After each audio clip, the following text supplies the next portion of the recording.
Louvado seja o nome de Jesus. Hoje é culto de ceia, dia quando nós, como igreja, participamos da mesa do Senhor.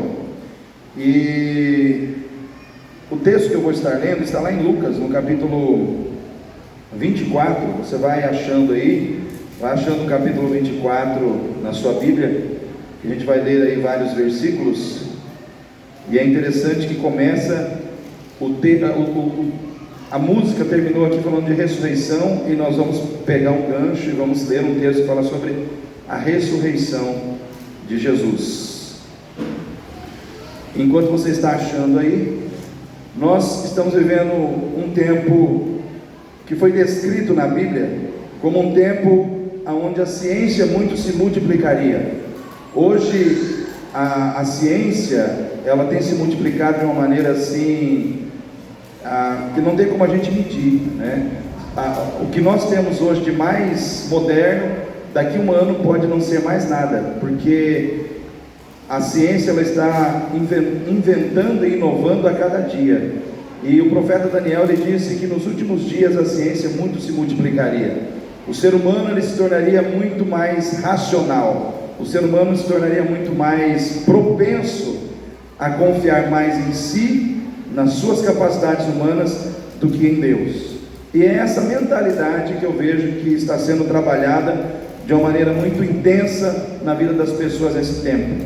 Então nós temos hoje IA. O que é IA? Inteligência artificial. Então temos inteligência artificial, deram uma parada de falar de metaverso, né? Mas temos também essa questão do universo, do metaverso, que é um universo alternativo, né? Enfim, nós temos aí robôs sendo fabricados para fazerem coisas que somente seres humanos faziam. Já temos robôs aí que fazem cirurgia e outras coisas mais. Enfim, e aí a gente pensa em toda essa situação e pensa como encaixar o Evangelho de Cristo em relação a todas essas questões. É muito simples. Todas essas situações, elas têm um poder grandioso, mas tudo que eles conseguem fazer, tudo que a ciência, a tecnologia consegue fazer, se encerra aqui. Quando se fala de eternidade, só Jesus pode entrar. A inteligência artificial, a ciência não tem o poder de salvar a sua alma, mas Jesus tem.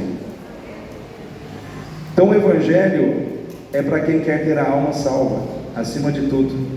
Não é somente para quem quer ter uma vida boa nesse mundo, mas para quem quer ter a esperança e a certeza de salvação na eternidade. Jesus veio para isso. E aqui, irmãos, no Evangelho de Lucas, capítulo 24, nós vamos estar lendo aqui alguns versículos, são bastante versículos. Acompanhe comigo a leitura para que você possa se situar.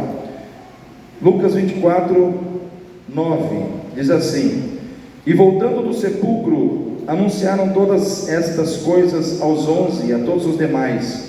E eram Maria Madalena, Joana e Maria mãe de Tiago, e as outras que com elas estavam, as que diziam estas coisas aos apóstolos. E as suas palavras lhes pareciam como desvario, e não as creram.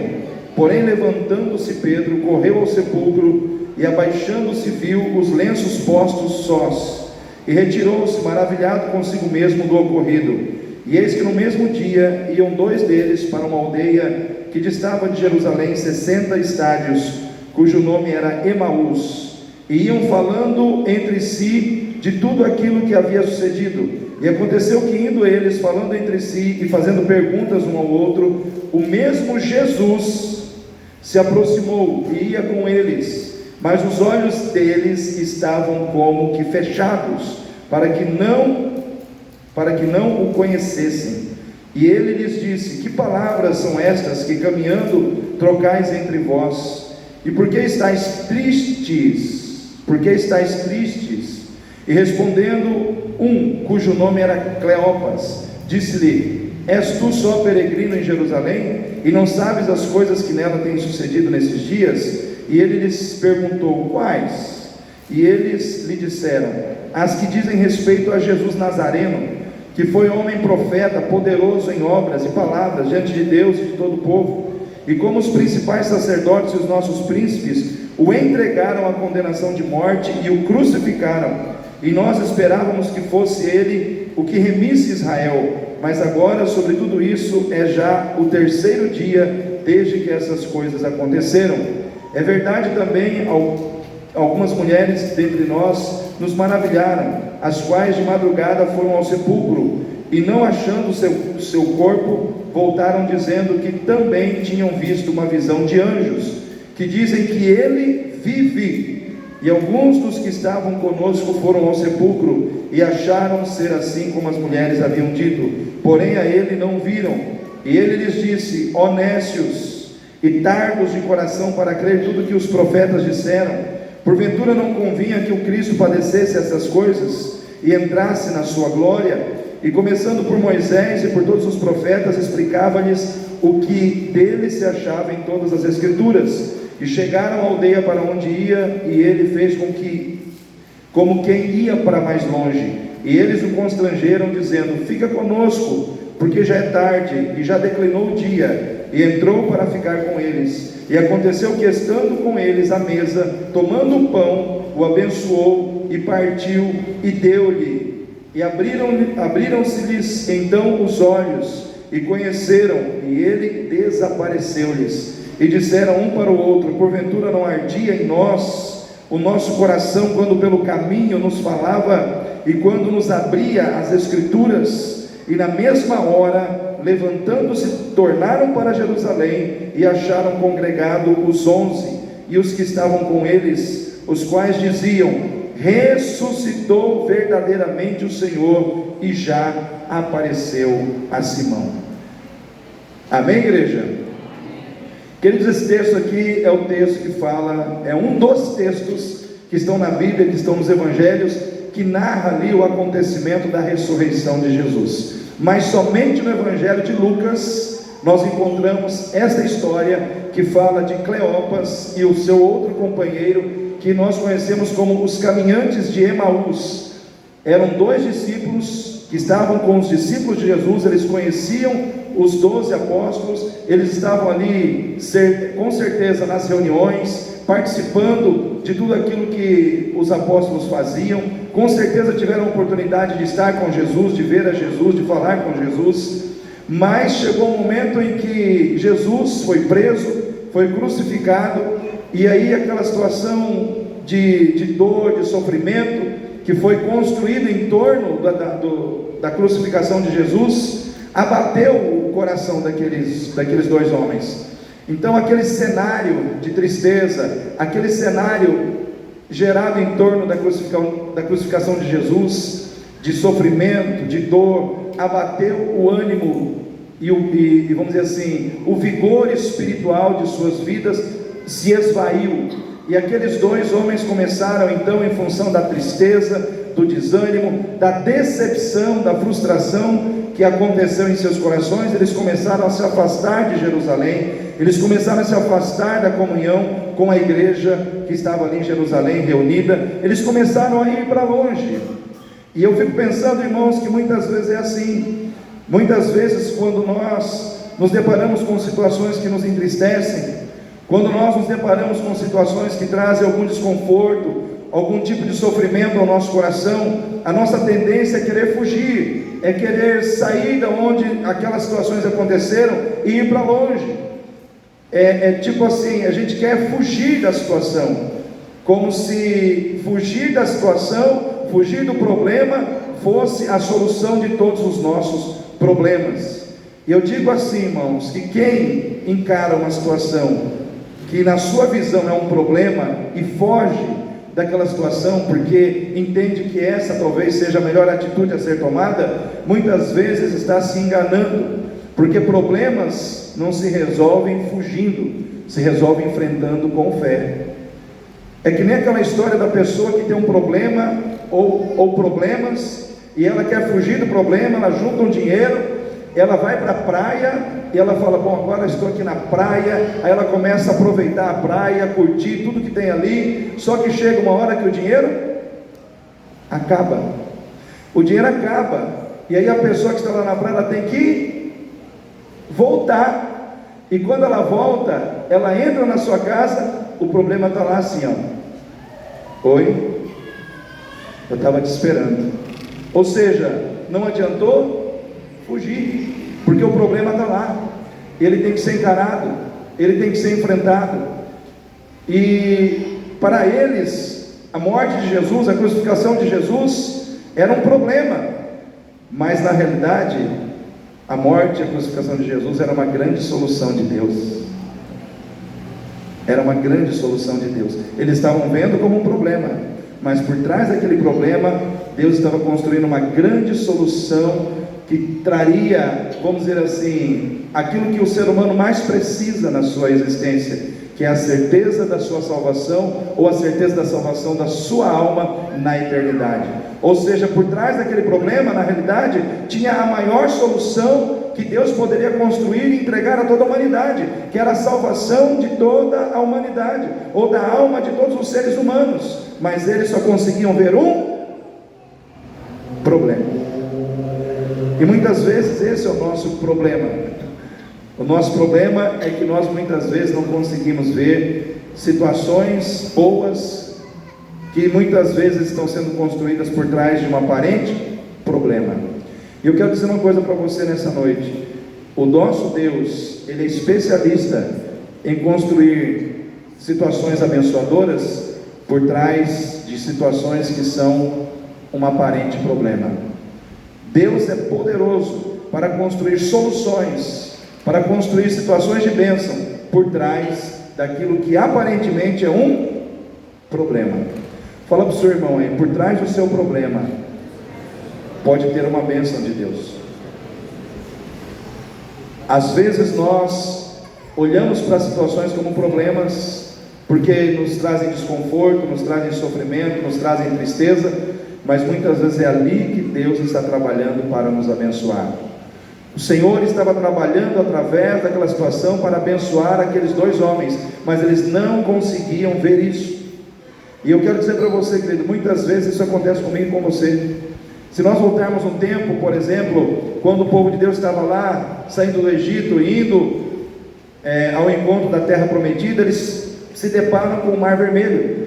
E ali, irmãos, parecia que havia um grande problema, porque o Mar Vermelho era um empecilho, era uma barreira para que eles pudessem caminhar. Só que por trás daquela situação já havia um plano de Deus, não só para dar ao povo a condição de avançar, mas para destruir os seus inimigos. Só que quando o povo se deparou com o Mar Vermelho, eles começaram a se desesperar, muitos começaram a se desesperar, muitos começaram a achar que era o fim de tudo, porque eles só conseguiam ver o problema, mas por trás daquele problema já havia uma ação abençoadora de Deus sendo trabalhada para que no meio daquele mar fosse aberto um caminho, fosse aberta uma porta de entrada e de saída do outro lado, para que o povo chegasse do outro lado a pés enxutos. Então Deus, Ele é especialista em criar situações de solução por trás de aparentes problemas na minha vida e na sua vida. Davi, por exemplo, quando ele vai encontrar os seus irmãos no campo de batalha, ele encontra lá um grande problema chamado Golias, que ninguém queria enfrentar. Por quê? Porque o homem era muito grande, porém Deus já havia decretado que aquela situação que estava acontecendo, que por trás daquele problema havia um propósito de Deus de exaltar uma pessoa, de exaltar a Davi. E Davi precisava ter coragem para enfrentar o quê? O problema, para enfrentar o Golias. Muitas vezes, a única coisa que Deus precisa de mim, de você, é coragem para enfrentar o problema, porque na visão dele, e dentro daquilo que ele já estabeleceu, o problema já está vencido. Amém, igreja? O problema já está vencido. Nós precisamos entender o que é que Deus está trabalhando. Por isso, o tema dessa mensagem é descobertas no caminho de Emaús. Esses discípulos que saíram de Jerusalém porque estavam tristes, porque estavam desanimados, porque estavam frustrados, eles começaram a entrar por um caminho que os levava a Emaús, que era uma aldeia próxima a Jerusalém. E ali naquele caminho eles descobriram algumas coisas que talvez eu e você também precisamos descobrir nessa noite. E a primeira descoberta que eles tiveram ali naquele caminho foi que muitas vezes nós passamos por situações de tristeza, de sofrimento na nossa vida por causa da nossa cegueira espiritual e não por causa das circunstâncias. Às vezes nós estamos sofrendo não porque existem problemas na nossa vida, mas porque estamos faltando visão para entender o que realmente está acontecendo. Muitas vezes, queridos, nós não estamos bem, não é porque as coisas não estão bem do lado de fora da nossa vida, é porque as coisas não estão bem dentro de nós. Amém? Às vezes nós não estamos bem, não é porque as circunstâncias não estão bem, não é porque estamos enfrentando problemas, mas é porque nós não estamos bem por dentro. É porque aqui dentro nós não estamos bem. Exemplo, quando Paulo e Silas estavam presos, lá em Atos 16, eles estavam acorrentados e presos, mas acorrentados e presos eles estavam louvando, cantando louvores a Deus, glorificando o nome do Senhor. Ou seja, a coisa estava ruim por fora, mas por dentro eles estavam bem. Ou seja, eles estavam presos por fora, mas por dentro eles estavam livres, eles estavam em paz. As circunstâncias não eram de paz, mas no coração deles tinha paz. Como está o seu coração nessa noite? Tem paz dentro do seu coração? Ou a tua paz depende muito da paz que vem de fora? Ou a sua paz depende muito das circunstâncias? Ou a sua paz depende muito do dinheiro que você tem ou do dinheiro que você não tem? Se a sua paz depende do seu dinheiro, se a sua paz depende das circunstâncias, se a sua paz depende da bonança ou da prosperidade que você precisa receber, a sua paz não está em Deus. Porque o crente que está firmado no Senhor, ele tem paz, mesmo quando ele está num ambiente sem paz. Aqueles dois homens estavam sem paz, porque aqui dentro eles estavam cegos espiritualmente falando. A palavra de Deus nos diz, no versículo 16: mas os olhos deles estavam como que fechados, eles estavam com os olhos fechados, espiritualmente falando. Havia uma cegueira espiritual na vida deles, e essa cegueira era tão forte que eles não conseguiam perceber que o próprio Jesus estava com eles. Porque se os irmãos lembrarem o que eu expliquei agora há pouco, eles eram discípulos, eles conheciam os discípulos de Jesus, e com certeza eles conheciam a Jesus também, mas quando Jesus chega do lado deles, eles não conseguem ver e reconhecer que era Jesus que estava ali. Eles estavam cegos pela situação que eles estavam vivendo. E eu fico pensando, irmãos, o que muitas vezes traz cegueira espiritual na vida de um crente? Eu vejo que muitas vezes o crente, ele fica cego espiritualmente quando ele se frustra, porque as coisas não estão acontecendo do jeito que ele queria que acontecesse. Vou repetir, muitas vezes ficamos cegos espiritualmente, simplesmente porque Deus não está fazendo as coisas acontecer do jeito que nós queríamos. E eu quero dizer uma coisa para você: Deus não é obrigado a fazer as coisas do jeito que você quer. Deus não é obrigado a fazer o que você quer. Deus não é obrigado a agradar nenhum de nós, irmãos. Você não vai encontrar nenhum texto na Bíblia dizendo assim: e o Senhor é obrigado a fazer a vontade dos seus servos. Não vai encontrar. Mas você vai encontrar muitos textos dizendo que eu e você temos que fazer as coisas do jeito que agrada o coração de Deus. Nós não estamos aqui para que Deus faça as coisas do jeito que a gente quer. A gente está aqui para entender o que Deus quer e nos colocarmos dentro do plano de Deus. O que aconteceu ali é que eles criaram na mente deles um entendimento errado do que Jesus veio fazer. Vou repetir: Na mente deles foi gerado um entendimento errado do que Jesus veio fazer. Na mente deles, Jesus viria como um libertador político, um libertador terreno, que libertaria Israel do governo dos romanos. Era isso que eles esperavam, e era isso que eles disseram para Jesus, como se Jesus não soubesse o que estivesse acontecendo. O Senhor não sabe o que está acontecendo sobre Jesus, o Nazareno, poderoso em obras, profeta, grande diante de Deus? Nós esperávamos que ele remisse a Israel, ou seja, eles estavam esperando que Jesus os libertasse fisicamente, politicamente. Só que Jesus veio para libertá-los espiritualmente. Mas eles não conseguiam ver, eles não conseguiam ter a visão, o entendimento deles estava fechado para compreender essa realidade. E aí o que aconteceu? Porque as coisas não aconteceram do jeito que eles queriam, eles ficaram tristes. Porque as coisas não aconteceram do jeito que eles imaginavam que deveria acontecer, eles ficaram desanimados, tristes, desanimados, frustrados, porque Deus não fez do jeito que eu queria. Quantos crentes estão na igreja assim, irmãos? Quantos crentes estão na igreja desse jeito hoje? Estou triste, porque Deus não me deu o que eu queria, porque Deus não fez do jeito que eu queria, porque Deus não deu o emprego que eu queria, porque Deus não fez isso como eu queria. Irmãos, nós temos que aprender que não é Deus que tem que entrar no nosso plano, é nós que temos que entrar no plano de Deus. O problema hoje é que está muito cheio de crente mimado na igreja, que só quer ouvir palavra onde Deus é colocado numa posição aonde Ele tem que servir aos nossos interesses. E não é isso, irmãos. O Evangelho não é isso.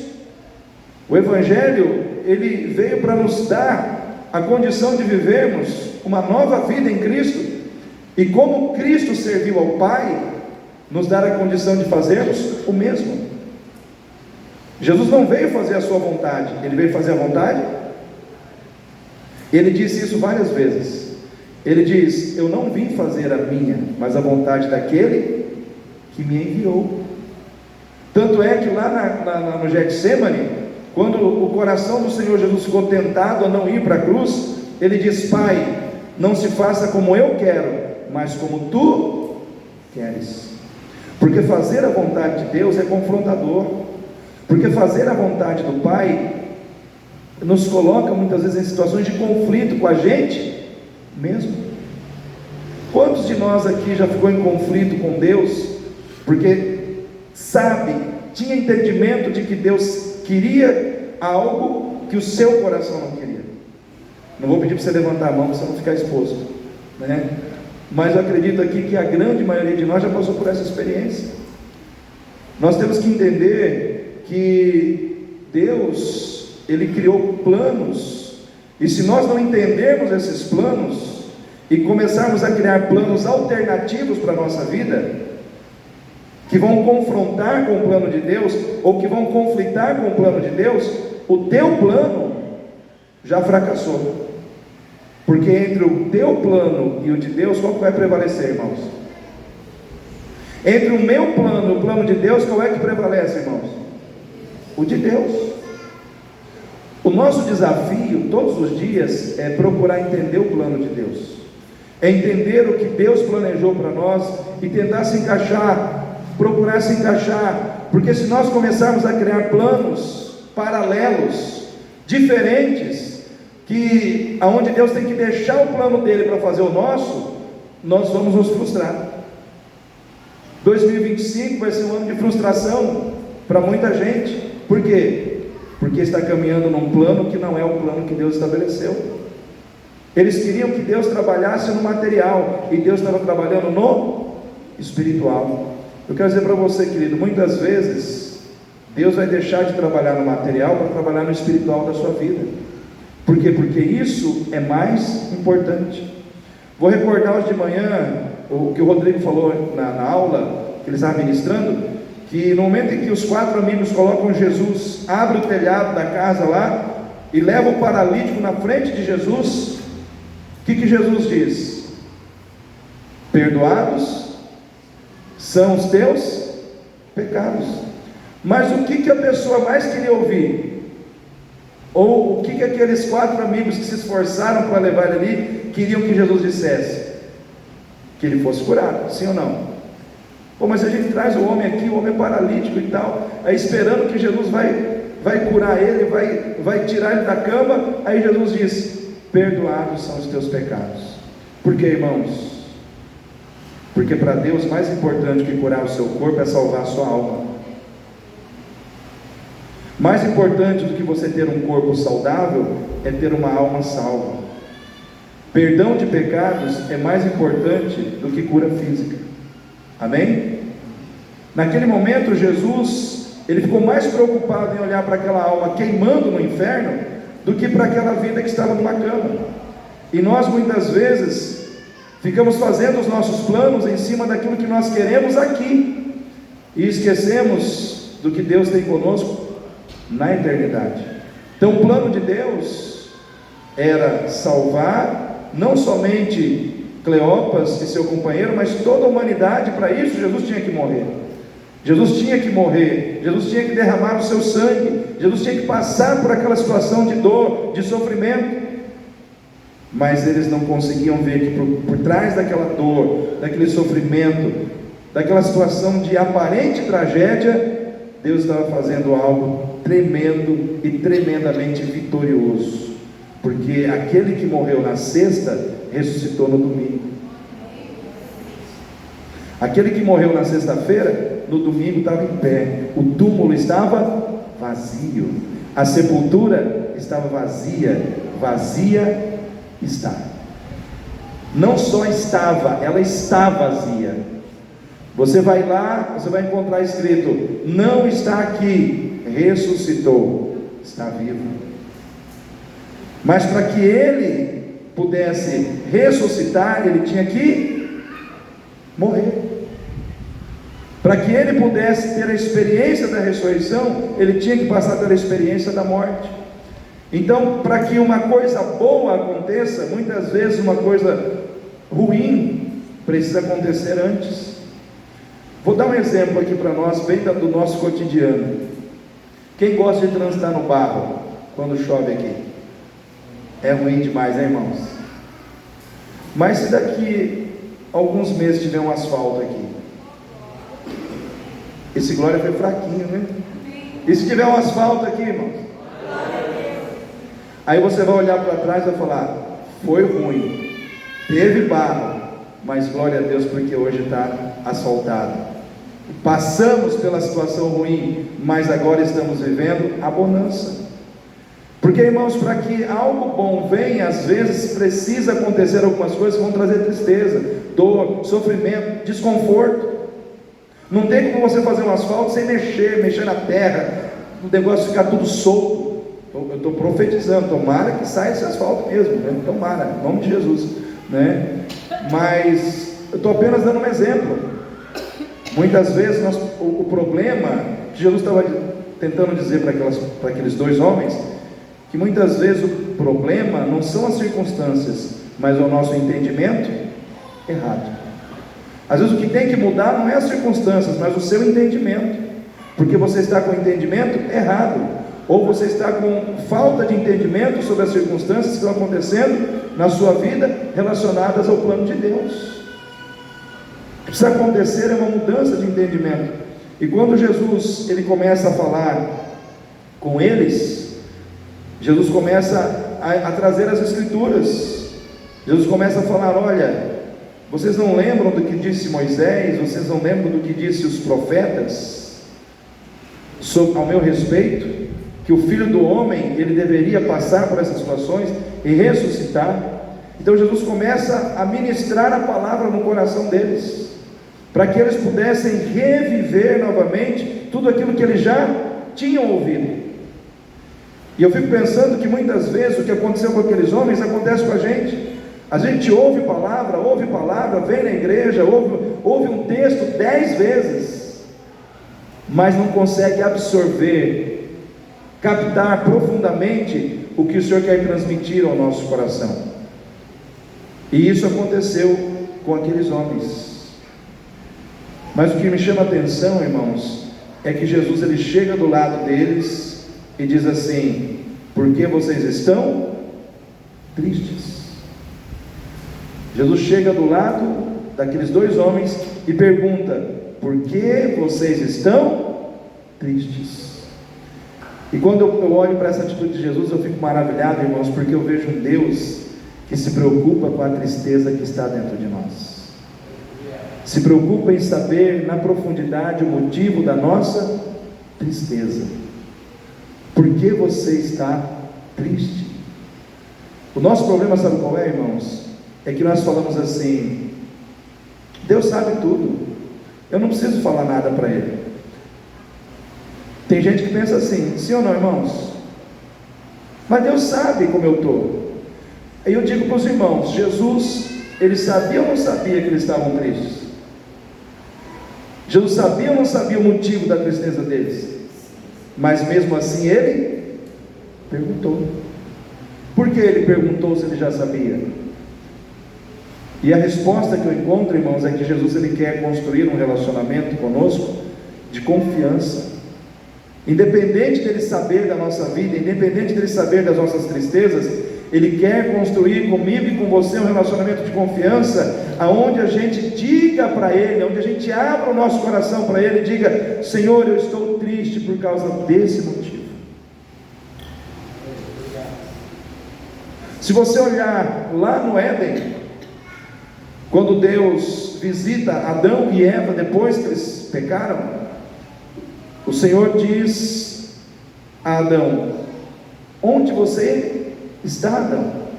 E eu pergunto para os irmãos: Deus não sabia onde Adão estava? Se Ele é onisciente? É claro que Ele sabia, mas Ele queria que Adão respondesse a sua pergunta: onde você está, Adão? E eu creio, irmãos, que não era, que Deus não queria saber do local geográfico onde Adão estava. Eu creio que quando Deus faz essa pergunta, Ele queria saber aonde Adão estava espiritualmente. Onde você está, Adão, em relação ao propósito de me obedecer? Onde você está, Adão, no propósito de me servir? Aonde você está, Adão? E se Deus perguntar a você nessa noite: aonde você está em relação ao propósito de me amar? Onde você está, filho, filha, ao propósito de amar a minha igreja, ao propósito de ter comunhão com o meu povo, ao propósito de estar na minha casa me adorando? Aonde você está? Aonde você está em relação ao propósito de permitir que eu use a sua vida como um instrumento para abençoar outras vidas? Aonde você está quando eu preciso de alguém que traga um alimento num culto para fazer cestas básicas? Aonde você está quando eu quero ouvir alguém cantando louvores ao meu nome e me glorificando e me engrandecendo? Aonde você está? Aonde você está, servo? Aonde você está, servo? No momento em que eu preciso de pessoas que sejam fiéis a mim, aonde você está? Se Deus perguntasse isso para você, qual seria a sua resposta? Aonde você está quando eu preciso de você aqui num culto de domingo à noite, ou num culto de quarta-feira, ou num culto de sexta-feira? Aonde você está? Qual seria a sua resposta? Então muitas vezes Deus sabe onde você está, amém, irmãos?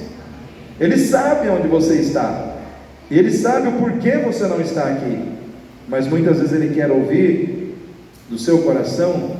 Por quê? Porque Ele quer ver a sua sinceridade, Ele quer ver o quão sincero ou quão sincera você é. Deus ele não olha apenas o que você faz, Ele avalia a motivação que está por trás do que você faz. Não basta você fazer, você tem que fazer com a motivação certa, porque Deus não olha apenas para o que você está fazendo, Ele olha o que está levando você a fazer.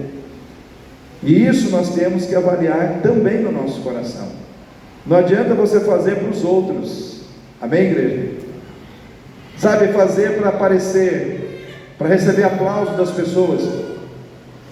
Deus sabe onde você está, Deus sabe aonde eu estou. Deus sabe onde cada um de nós está. E Ele pergunta: por que você está triste?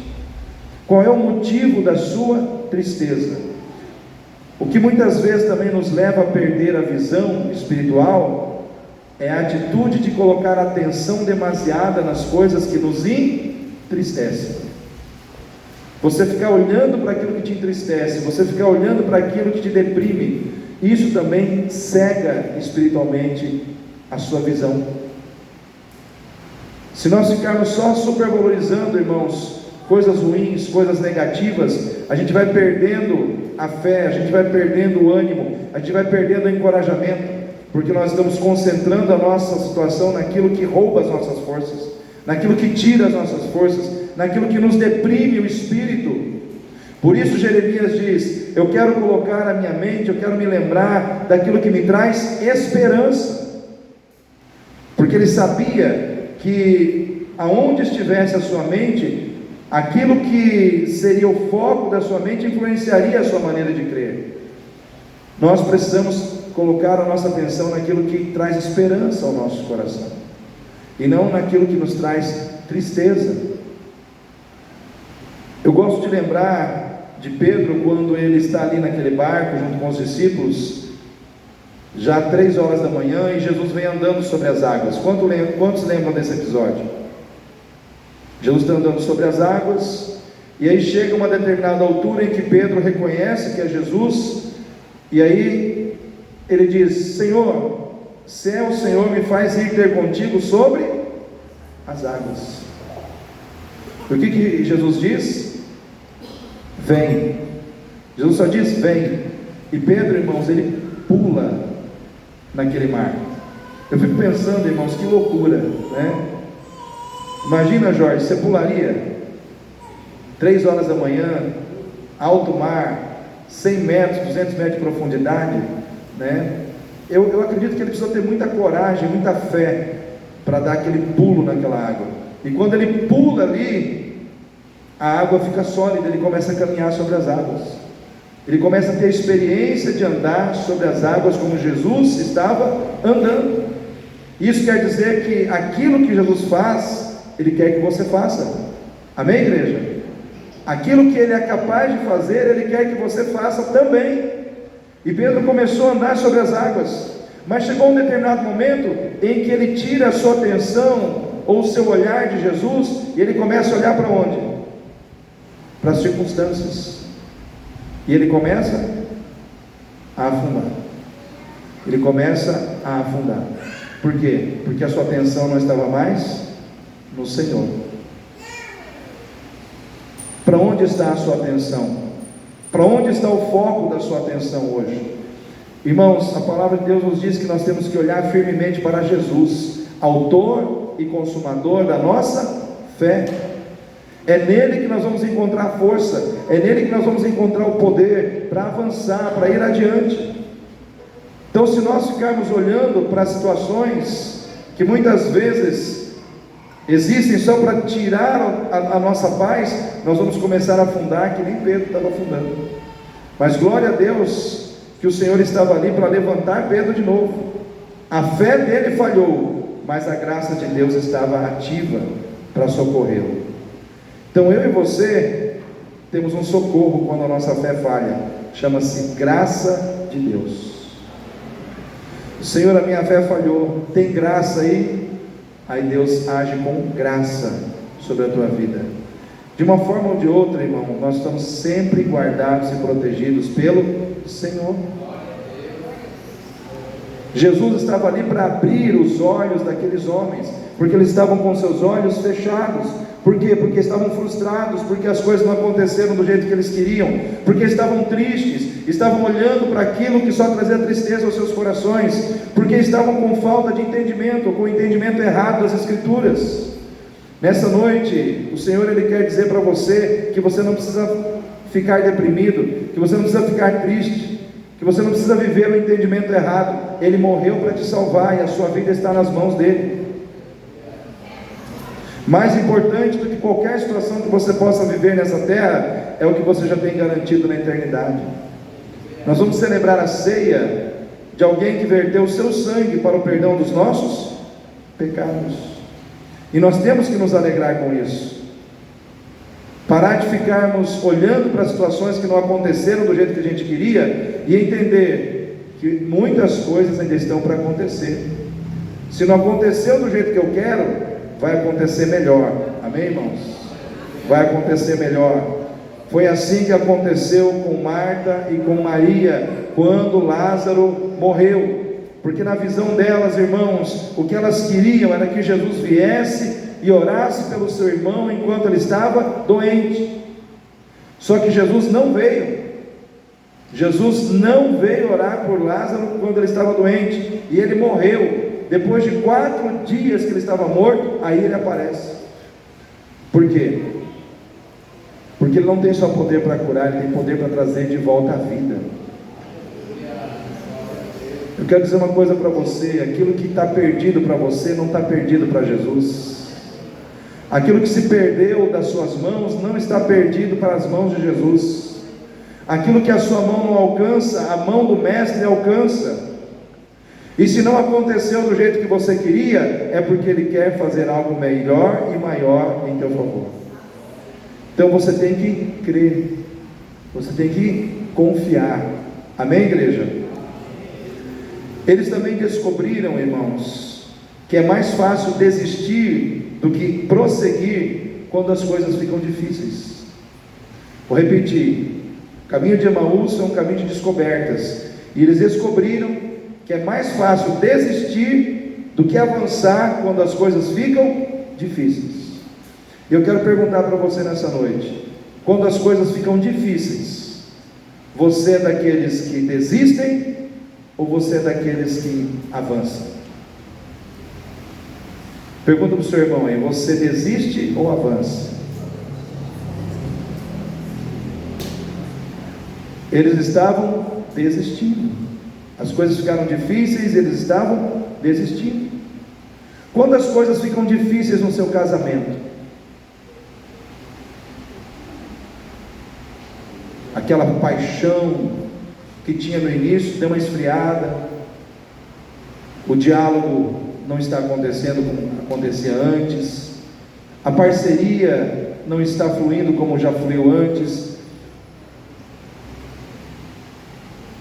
as agressões verbais muitas vezes têm ferido o coração, ou seja, as coisas ficaram difíceis. E aí? Desistir ou prosseguir?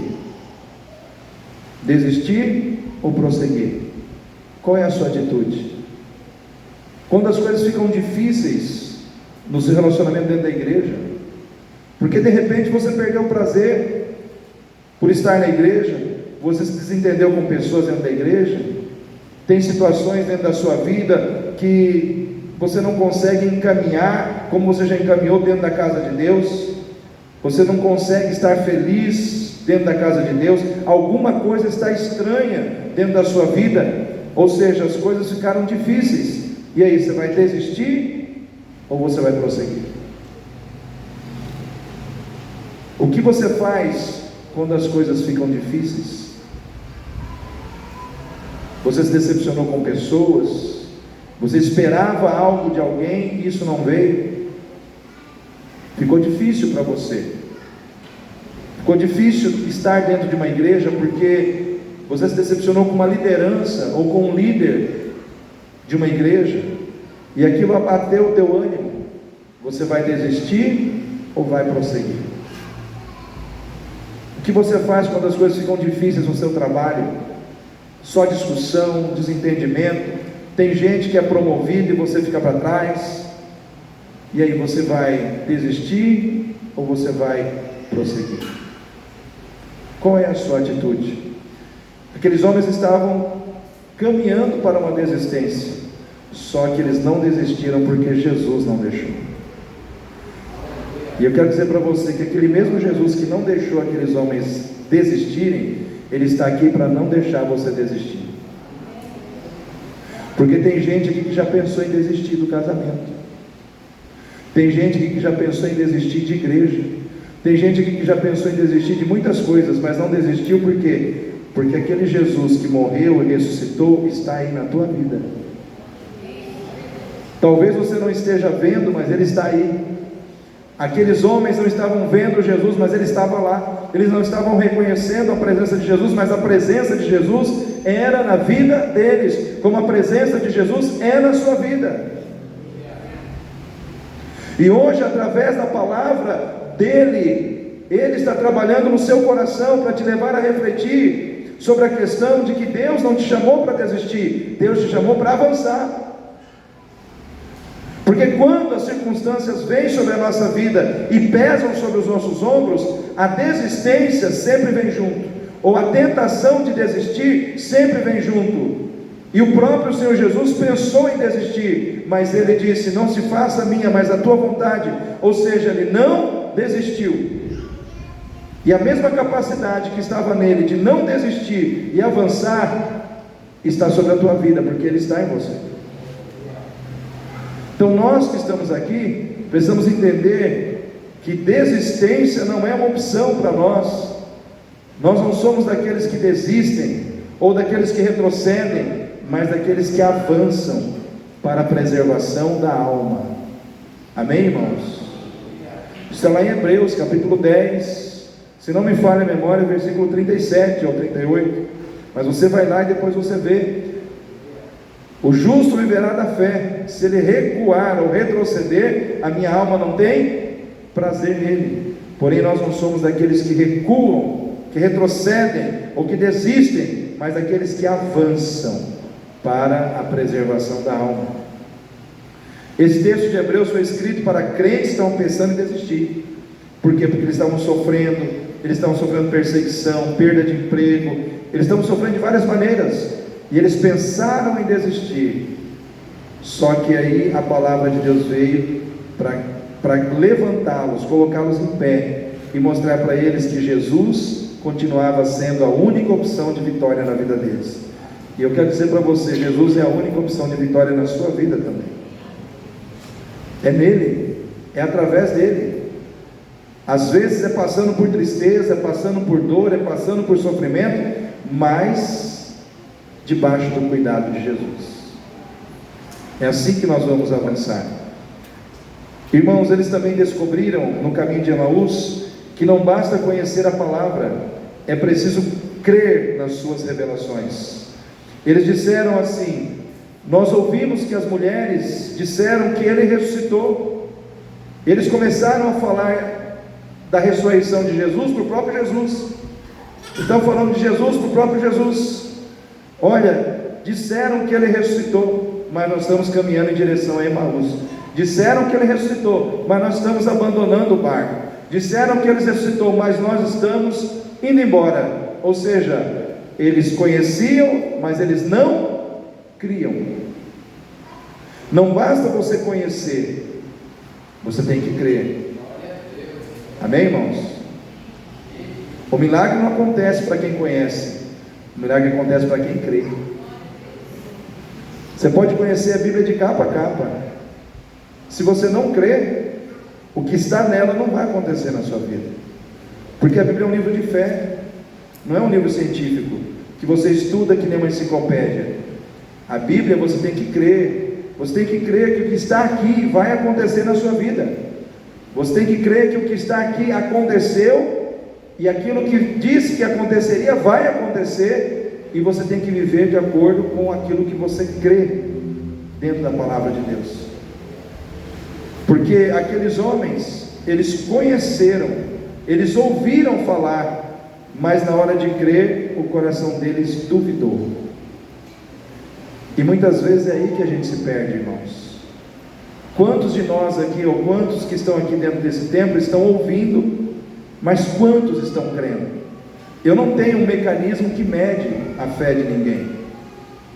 O que vai medir essa fé em você, o que vai revelar para você mesmo e para as pessoas se você crê, é a sua obediência.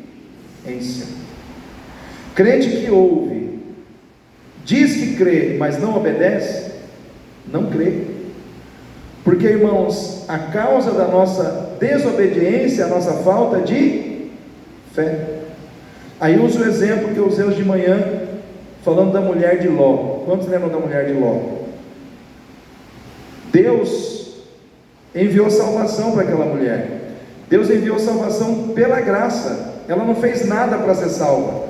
Ela simplesmente foi escolhida por ser a esposa de Ló, para ser salva da destruição que Deus enviaria sobre Sodoma e Gomorra. Deus mandou anjos lá para tirar aquela família de lá. Tinha uma recomendação só. Qual era, irmãos? Não olhe para trás. Eu pergunto, ela levou a sério essa recomendação, irmãos? Não levou a sério. E o que aconteceu com ela? Morreu no meio do caminho.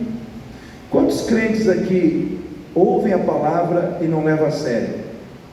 Ouve, apenas ouve, mas não leva a sério, porque não pratica, porque não coloca em prática aquilo que ouve, aquilo que recebe. O que define a sua espiritualidade não é o que você sabe, é o quanto você pratica daquilo que você sabe. Um crente que conhece a palavra, ele é eficiente, porque ele sabe o que tem que fazer. Mas um crente que conhece e pratica, ele é eficaz, porque ele faz o que tem que ser feito. Deus não quer que você seja eficiente, Deus quer que você seja eficaz. Amém, irmãos? Deus não quer que você apenas conheça, Ele quer que você conheça e pratique. E aí a palavra de Deus nos mostra duas situações: o homem que construiu a casa sobre a areia e o que construiu a casa sobre a rocha. O que construiu a casa sobre a rocha, vieram os ventos, veio a chuva, correram os rios, bateram naquela casa, mas ela ficou em pé. O que construiu a casa sobre a areia, vieram os ventos, desceu a chuva, correram os rios, bateu, e foi grande a sua queda. Qual é a diferença? Aquele que constrói a casa sobre a rocha é o homem prudente que ouve a palavra de Deus e pratica. O que construiu a casa sobre a areia é o homem ou a mulher imprudente que ouve a palavra de Deus e não pratica. Aí eu ouvi a palavra, pastor. Legal, mas você está praticando? Porque se você não praticar, as mesmas situações que vêm sobre a casa de um e sobre a casa do outro são as mesmas. A situação que vem sobre a casa de um e sobre a casa do outro é a mesma situação. A diferença está em como uma casa fica em pé e a outra cai. Então, na casa do crente que ouve e pratica a palavra, vai vir chuva, vai vir vento, vai correr rio, ou seja, vai ter dificuldade. Assim como também na casa do outro que constrói a casa sobre a areia, vai vir vento, vai vir chuva, vai correr rio, ou seja, vai vir dificuldade. Só que essa vai ficar em pé e essa vai cair. E a culpa não é de Deus. Deus é o culpado. Não, Deus não é o culpado. O culpado é você, porque você ouve e não pratica. Você ouve e não leva a sério. Você ouve e olha para trás, que nem a mulher de Ló, né? Então tem crente que vai avançar e tem crente que não vai avançar. A diferença está na capacidade de levarmos a sério o que a palavra de Deus diz. Então hoje, irmãos, tem uma teologia diabólica que diz aí: não, estou debaixo da graça, estou debaixo da graça, acabou, vou ser salvo, não tem jeito. Não, irmão, você está debaixo da graça, é uma coisa, Deus pagou a sua dívida, glória a Deus, te deu um presente, um presentaço, te deu a salvação. Cuidar da salvação e permanecer na salvação é responsabilidade sua, é responsabilidade minha. Porque se nós não renunciarmos, se nós não obedecermos, se nós não formos fiéis a Deus até o fim, irmãos, nós podemos ficar no meio do caminho, assim como aconteceu com a mulher de Ló. Por quê? Porque nós não estamos honrando a salvação que nós recebemos. Então, salvação, quando você é fiel, quando você é obediente, quando você renuncia, você não está trazendo mérito pessoal para a sua salvação. Você está sendo grato a Deus pela salvação que você recebeu.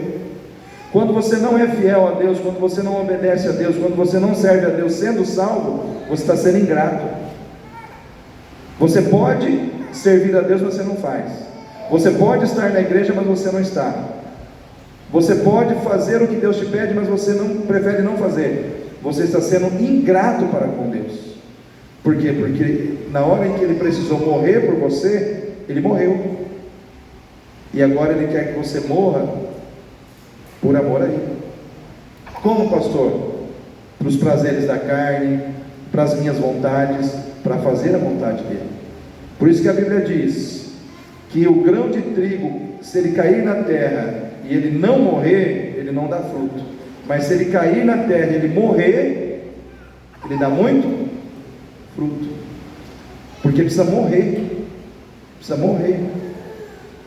Tem muito crente que está muito vivo para si mesmo, para suas vontades, para os seus desejos, para suas paixões. Mas eu sou crente. Mas se você não morrer por amor a Jesus, você vai ficar vivo aqui, mas você pode não ter vida na eternidade. Então hoje, a minha função como pastor, não é aliviar, passar a mão na sua cabeça, é te alertar sobre o tempo que nós estamos vivendo. O tempo que nós estamos vivendo é um tempo que nós precisamos nos voltar para Deus, deixar o mundo para trás, abandonar o pecado, se tiver errado, se arrepender. Amém, irmãos? Por que os crentes não se arrependem hoje? Porque perderam o temor. O que é temor a Deus? É levar Deus a sério. Então, quando o crente não leva mais Deus a sério, ele não se arrepende. Ele erra, continua errando e não se arrepende. Sem arrependimento não há remissão de pecado. Por que nós fizemos uma semana inteira de arrependimento? Porque nós precisávamos nos arrepender. A igreja precisa se arrepender hoje, não só do que pratica de errado, mas daquilo que deixa de fazer de certo. Porque a Bíblia diz que se você sabe o que tem que fazer e não faz, você comete o que, irmãos? Pecado. Então aquilo que você sabe que você tem que fazer de certo para Deus e não faz, é pecado. Não é só o erro, é a atitude certa que você deixou de fazer. Por isso nós temos que nos arrepender. A gente sabe que tem que fazer, mas não faz, e o coração vai se endurecendo no erro, no pecado.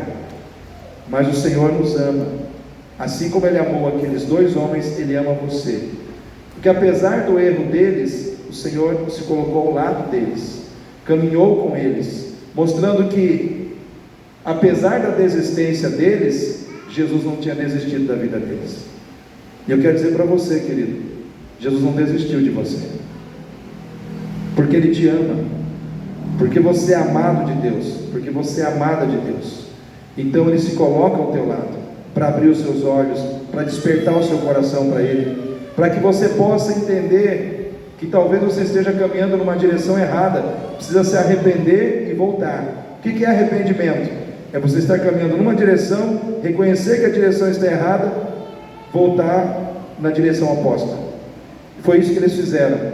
Quando eles encontraram, quando eles reconheceram a Jesus, eles reconheceram que estavam errados, e o que eles fizeram? Voltaram para Jerusalém.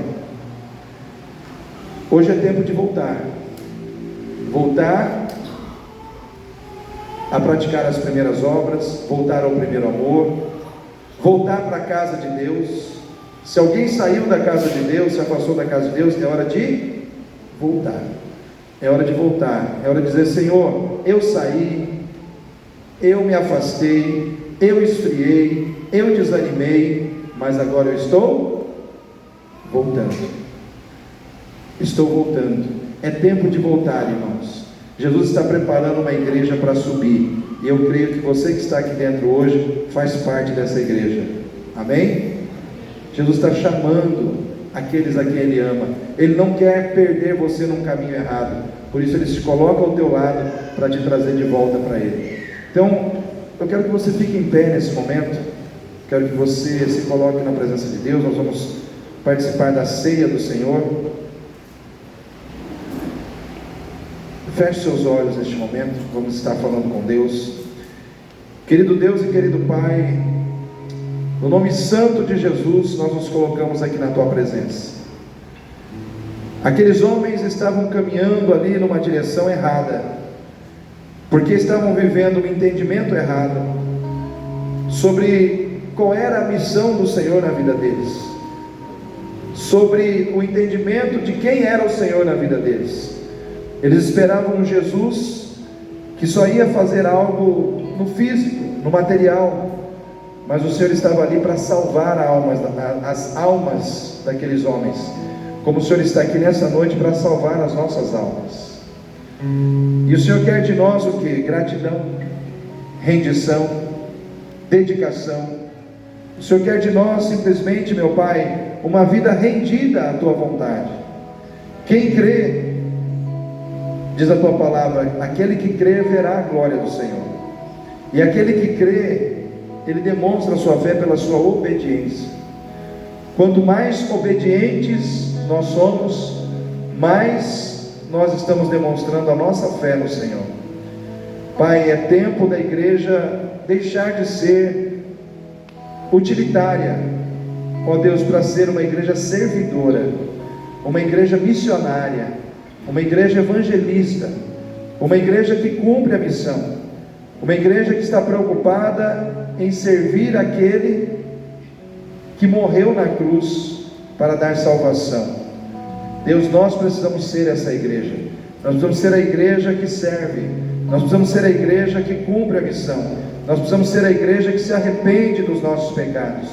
Nessa noite, Senhor, eu coloco diante do Senhor essas vidas que estão aqui nesta noite. Cada pessoa que saiu da sua casa e veio a este culto, eu entrego essas vidas nas mãos do Senhor. E eu quero pedir agora que o Senhor nos prepare, ó Deus, prepare o nosso coração, para que possamos participar da ceia do Senhor. Deus, a ceia do Senhor nos lembra o momento quando o Senhor naquela cruz derramou o seu sangue para o perdão dos nossos pecados. E nós queremos, ó Deus, simplesmente celebrar o sangue derramado, celebrar o corpo do Senhor que foi crucificado naquela cruz, e celebrar a Tua ressurreição, meu Pai, porque a ceia também fala da ressurreição. O Senhor nos diz que nós devemos celebrar a ceia do Senhor, ó Deus, até que o Senhor volte, até que o Senhor venha, porque o Senhor está vivo e voltará para levar a igreja. Essa é a certeza que nós temos no nosso coração. Pai, abençoa cada vida que veio aqui nesta noite, e nos prepare agora para que possamos participar da ceia do Senhor. É o que eu te peço, Pai, em nome do Senhor Jesus. Amém.